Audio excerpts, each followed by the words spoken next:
Okay, so this is session 8, Holman, and it is the boxing session. This is the introduction to trainers. Okay, so this session is seriously tough to deliver. You've got to be confident with your boxing. You've got to be confident that you know each session to do, and you're going to be one-on-one sparring. Delivered properly, delivered well, I think this is one of the best sessions we run. It's a lot of fun. It's a good opportunity for the members to take out a bit of aggression. But as you're doing the boxing, as you're doing the one-on-one, you've got to keep it dynamic. You've got to be able to see what's going on with the other groups and make sure that they're working hard and fast. So one element, warm-up. We're looking for consistency and continuity through every session. So we're trying to get the same warm-up at every location, at every session. And this gives the members an opportunity to learn the warm-up, to do it each week, to get to know each other, and they get 5 or 10 minutes to talk to each other before we then move into the dynamic session. So the layout of the warm-up is 12 steps wide, 30 steps long, and every 5 steps I put down a cone. So then the actual warm-up, we do a very simple run, a dynamic stretch, and an isometric stretch. So we jog through the grid and then round the edge and back in at 50%. Then you go through a dynamic stretch. So for example, a side squat where you're going sideways, deep squat, a couple of steps, squat again. Then you come back in, and then we do a hamstring stretch, which is the isometric one. So just bouncing into a hamstring and maybe accelerating off. And then the other leg, and so on. Then we come back in. So you've done your run, you've done your dynamic stretch, you've done your isometric. When you get back in, we then go back into a run, but we build it from 50% sprint to a 60% sprint. Round the edge, jog gently in. When you get in, a new dynamic stretch. So this one could be facing sideways, twisting, bouncing. And then we come back in, a new isometric stretch. So this one might be a quad stretch, followed by a small acceleration, and then the other leg. Then you come back in, you go back into your run. So you're now 80%, so beg your pardon, 70% sprint. We need a dynamic exercise, so maybe a walking lunge with a stretch. So first off, just stretching the hips each side, and then maybe you go into a lunge with a twist, so lunging and rotating. And then further forward, you're going lunge and lift. Back in, another isometric exercise. So this time you might do not entirely isometric, but maybe a high kick. So just stretching the hamstrings off and kicking back to get the hip flexors, and so on. Round the edge, back in. We're now into 80%. See, 80% sprint through, new dynamic stretch. This time maybe side squats the other way, or twisting the other way, or changing directions. Back in, new isometric exercise. So this is high knee over a hurdle, for example. A couple of steps, other leg. So just trying, not necessarily isometric, but just taking it a bit more gently. Come back in, 90% sprint. Back in. This time another dynamic stretch. So this time maybe changing direction. So I'm explosive one way, explosive the other. Trying to really get the energy up for the group now. Trying to maybe push them so they can't talk quite so much. Back in, another isometric exercise. This one could be, again, actually, we'll go back into a sprint. So build the sprint up to 100% sprints here, and then finish with the last rotational exercise, and so on. So you really need to get the whole body working, building in intensity, 3 or 4 sprints at the end. This whole warm-up should last about 12 minutes every single time. Then we come off, we circle the group up, we dynamic exercise, so just rotating the hips and the twisting the upper body, getting low. And as you're doing that, you then come up and ask everyone to go around their names, shouting their names out, so even the new people get to know each other. And then we go into a very brief description of this week's session, and I'll be explaining each of those coming forward. Now, we've just finished a warm-up, and we've circled up, we've gone around everyone's name. This is the opportunity to put a bit of fear into the members. We want to tell them that we're going to be doing some boxing, we're going to be doing some one-on-one sparring, so they've got to listen to what we're about to say. It's a great opportunity to get some cardio out of the way, but also to get some a little bit of aggression as you're punching me, the trainer. Boxing session. We've done the warm-up. We've set everything out ready for boxing. First thing I want to do is get people au fait with a bit of technique, but also get a bit of worry into their minds that we might be doing a little bit of sparring later on. So we get the group lined up and they're going to be talking amongst themselves. You need to really try and control the group here. So basic position is left foot forward, right foot back, soft knees, fists as tight as you can. If you've got left-handers in the group, this is quite a good example. Jules is a left-hander. If he knows what he's doing, he can do it the other way around. Otherwise, I tend to say everyone left foot forward, right foot back. Left hand eyebrow, right hand chin. This is our basic boxing position. This is our guard that stops us from getting hit. We're going to be doing one-on-one sparring later. And if you don't have your guard up and you get knocked and you hit the deck, then that's no longer my fault. So keep the guard up, left hand eyebrow, right hand chin. Fist as tight as it can be. This is a crucial teaching point. If the fist is loose, the wrist is weak, and that's where you damage the wrist. First punch is a jab. It's always a left arm for normal right-handed people. You throw the front shoulder forward and push the left hand out straight. That's your jab. We're going to get people to do 5 reps, just shadow boxing. Back into guard. And I deliberately make that slightly stupid hissing noise when I punch. It's to deliberately exhale the lungs so that when I come back in, I have something to exhale, to inhale rather. Next punch is a cross, so it's the right hand coming across. The strength comes from the hips. You rotate the hips and the core and punch straight out. 5 crosses, please. 1. And you're trying to get the rest of the group to do those hisses as well as they hit. Back into guard. This time we're going to look at a right hook. So you're coming around from the side, again twisting the hips, getting the elbow high and the fist high, and it's a rotational punch. So you're not extending, you're rotating through about the jawline, okay? 5 right hooks, please. 1, 2, 3, 4, 5, back into guard. And final one is an uppercut. So you throw your front shoulder back and come up under the chin. 5 right uppercuts. 1, 2, 3, 4, 5, back into guard.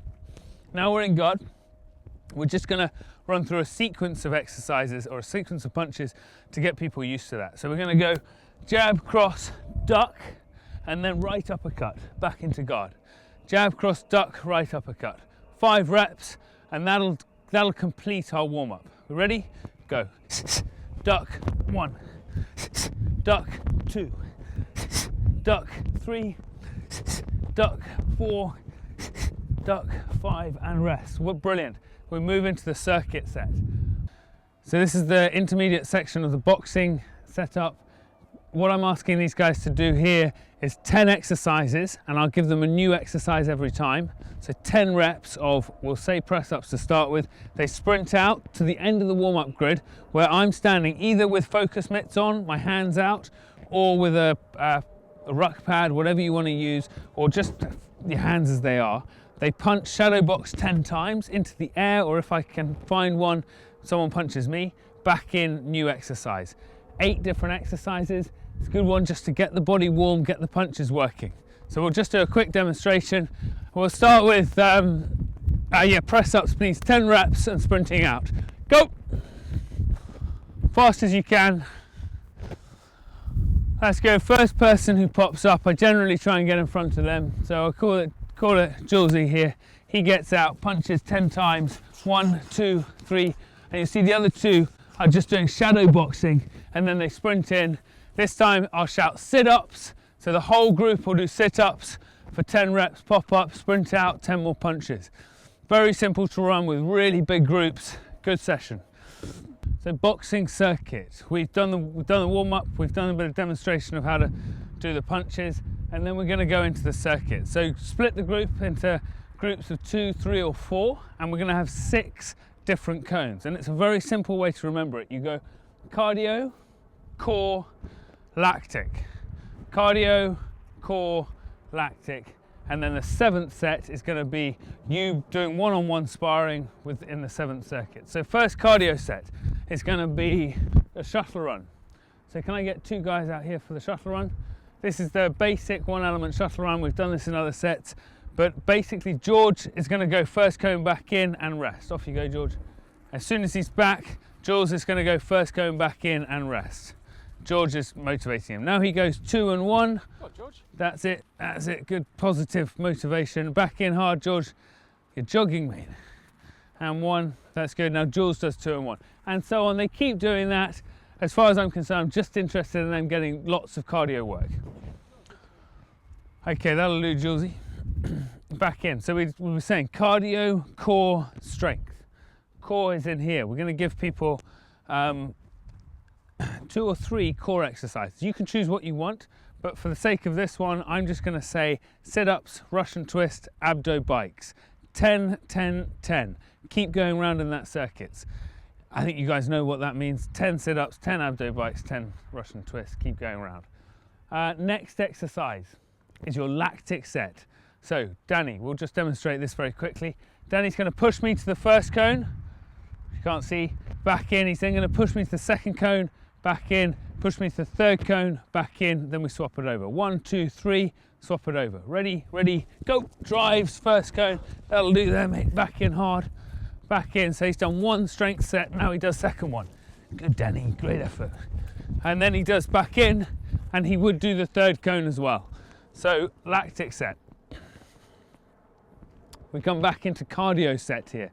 So this time, that was quite short distance on the shuttle. George and Jules, can I get you over here? We're going to go longer distance. We're going to go 50-meter sprint. So one of them does a 50-meter sprint and back in as hard and fast as he physically can go, and then rests. Ideally, you'll give the other person a stopwatch so he can tell George how quickly he's been going. That's not necessary, but if you have a spare stopwatch, a spare iPhone, use it. Next exercise. So I started by saying cardio, core, lactic. This is cardio. Next one would be core. We're going to make that upper body. So it's going to be 10 press ups, 10 dips. Back into press ups, back into dips. Back into press ups, back into dips. 10, 10, 10, 10. And then a lactic set, exactly the same lactic set that Danny and I just demonstrated with the pushing, but instead of pushing, Danny's going to be pulling. So onto this first cone here, I put my hands on his shoulders and go. He pulls to the first cone, let's go back in, and then when he gets in, he pulls to the second cone, drive, drive. Let's go back in, and then he pulls to the third cone, and so on. With the pulling, if you can either go low or high, it's up to the person being pulled, which they prefer. And finally, we've got the one-on-one boxing sparring set, where you set out a boxing ring. They'll be in groups of 2 or 3. So if you've got, you get one person to pull boxing gloves on, and you do one-on-one boxing with them. You send the other person on a sprint, a 50 or 80 or even 100-meter sprint there and back. And the third person is pulling on boxing gloves and maybe in plank if you need them to. If anyone needs any boxing coaching, just ask me, because I'm very happy to do some boxing coaching with anyone. So we've come to the end of the session. We're looking to do a cool down or a stretch. A cool down, you might want to do a reverse shuttle run, so you go 100% to the longest cone and then decrease in energy as you come down. Then we're at about 55 minutes of the session. We've got a 5-minute stretch. Frankly, it doesn't have to be that good. You can explain to the members while you're stretching that actually isometric stretches are best done when their muscles are cold. I tend to just do, particularly in the winter when the ground's wet and cold, I do a quick salutation to the sun, or slow salutation to the sun, with a few extra stretches pushed in. You can do any stretch you like, but it needn't be more than about 5 minutes. As I'm going through it, I'll go through it now, but as I'm going through it, I also talk to the members about events coming up, and about various things that have been good about the session, that sort of thing.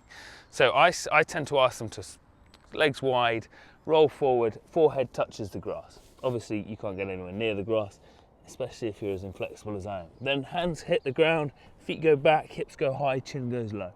Stretch that and hold that for longer than I'm going to do it, but not too long. Then hips go high, chin high. That's good. Then I go hips high again and just walk it back until I'm hanging again between the legs.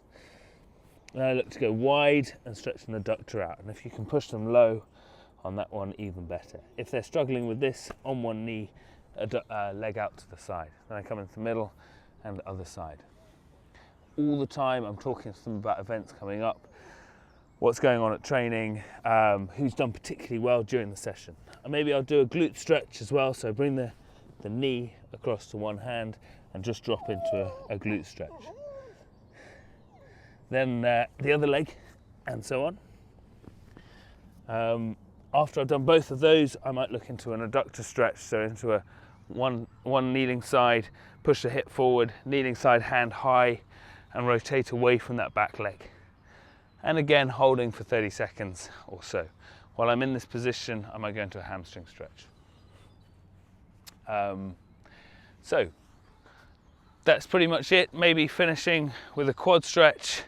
And I always end the sessions with getting the members as a whole group to face the sun, put their hands on the back of the head, shut the eyes, 3 or 4 long, slow, mindful breaths, just trying to bring them back into the moment, trying to take the energy, the heart rate down a bit.